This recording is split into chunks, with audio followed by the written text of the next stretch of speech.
Okay, so going back to Madeline, this is someone I was working with, and before I met her, she basically was miserable at her job. She wasn't a gloomy person, she wasn't sad, but she was really miserable at her job. She was great at her job and she loved her job for many years, but she had done 14 years of teaching in high school, teaching English in a private high school, and she was frankly like burning out and feeling unsupported by the administration.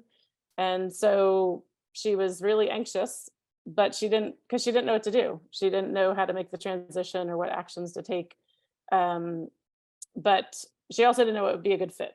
And she was also concerned about being an older worker because she had lost out in her 14 years. She had interviewed to try to leave sometimes, and had lost out to younger candidates. So those were kind of all her concerns. And it was January and it was gloomy and cold. And she was starting to dream about quitting, even if she didn't know what was next. And then one day she experienced her tipping point. For some time, her principal had been sort of, I guess, bending to the will of powerful parents who were making stinks. And during that time, something happened in her classroom that was, I guess, a misunderstanding, and one of the parents was being kind of unreasonable.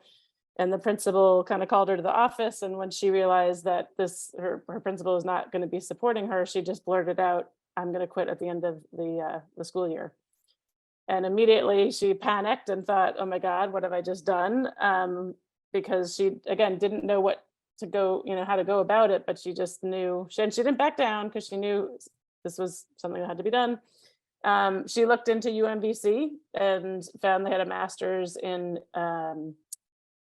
instructional design, which really isn't all that different than teaching. It's just like teaching online, kind of, to some extent. It's a little different, but it's very transferable skills. Let's just say that.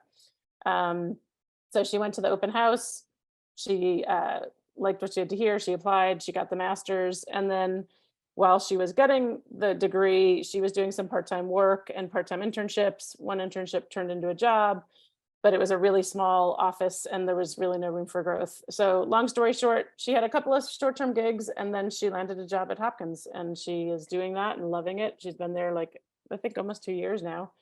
And there was just some simple things that she needed help with.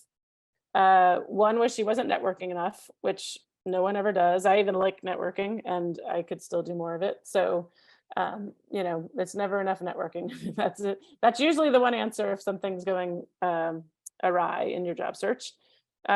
She wasn't confident because she was seeing herself as doing this huge career leap. And I tried to explain to her it's just like a minor pivot in terms of the skills. She didn't have a portfolio, and instructional design is a very visual field. And she needed a website where people could see her work.